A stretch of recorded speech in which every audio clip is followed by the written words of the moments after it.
Good morning, students. This is your English grammar book, and now we are starting the second chapter of this book. And the name of the chapter is Subject and the Predicate. ठीक है, subject and the predicate के बारे में आज हम पढ़ते हैं. ये दो पार्ट होते हैं सेंटेंसेस के, subject and the predicate. Sentence can be divided into two parts. Structurally we call them subject and the predicate. ठीक है, अगर हम सब्जेक्ट क्या होता है, नॉर्मली फ्रंट में आता है, एंड प्रेडिकेट सेंटेंस के बाद में आता है. So the voice is the part of the sentence about which we are talking, जिसके बारे में हम बात कर रहे होते हैं, that is subject and the remaining part of the sentence is predicate. Simple सी बात है, जिसके बारे में हम बात कर रहे होते हैं that is subject, and जो बात कर रहे होते हैं that is predicate. For example, यहाँ बहुत सारे examples दे रखे हैं. The subject is usually placed before the predicate. यही बात बोली थी हमने, subject पहले आता है predicate के. फॉर एग्ज़ाम्पल जैसे देखिए, the story is very interesting. Story बहुत इंटरेस्टिंग है. किसके बारे में बात हो रही है? स्टोरी के बारे में. The mangoes are sweet. किसके बारे में बात हो रही है? मैंगोज़ के बारे में. Radha wears a beautiful dress. Radha के बारे में.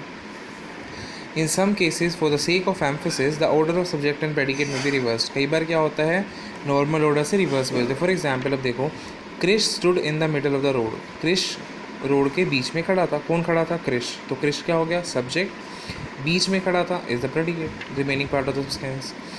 और अगर हम ऑर्डर चेंज करके देखें, in the middle of the road stood Krish. अब भी किसके बारे में बात हो रही है? क्रिश के बारे में. तो क्रिश क्या है? सब्जेक्ट है. सिंपल सी बात है. अभी हम देखेंगे डिफरेंट सेंटेंसेज में. फॉर एग्जाम्पल इम्परेटिव सेंटेंसेज में, एजर्टिव सेंटेंसेज में क्या क्या होता है.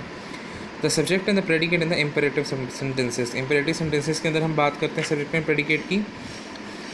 स्टैंड अप क्विकली कमांड दी गई है यहाँ पे. तो यहाँ पे हमने ध्यान रखना है, इम्परेटिव सेंटेंसेस के अंदर जो सब्जेक्ट होता है वो नॉर्मली यू होता है.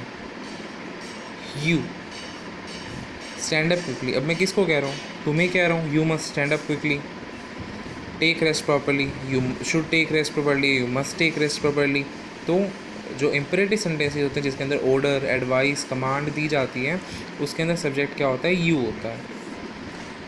In case of question and exclamation, अब हम क्वेश्चन एक्सक्लामेशन वाले में देखते हैं. अब उनमें कैसे हम सॉल्व करेंगे. क्वेश्चन और एक्सक्लामेशन वाले अगर कभी क्वेश्चंस आ जाते हैं तो उसके अंदर उनको किस में कन्वर्ट कर लेना होता है? एजर्टिव सेंटेंसेस में. ये हम फर्स्ट चैप्टर में पढ़ चुके हैं. For example, has she brought the books. Books क्या वो ले आई है? ये क्या क्वेश्चन है. अब इसको क्या करेंगे, इसको एजर्टिव के अंदर जो नॉर्मल सेंटेंस होते हैं हमारे. She has brought the books. अब किसके बारे में बात हो रहा है? शी के बारे में. तो शी सब्जेक्ट होगी and has brought the books as a predicate. Wow such a pretty face. अब किसके बारे में बात हो रही है? You have such a pretty face. तो सब्जेक्ट क्या हो गया? You. Do they own this house. तो क्या बन जाएगा इसका? They own this house. किसके बारे में बात हो रही है? दे के बारे में. What a beautiful beach it is. अब इसके बारे में बात हो रही है? ब्यूटीफुल बीच की. ब्यूटीफुल क्या है? बीच है. तो क्या हो गया? The beach is beautiful. तो सब्जेक्ट विल बी बीच. सो यही था.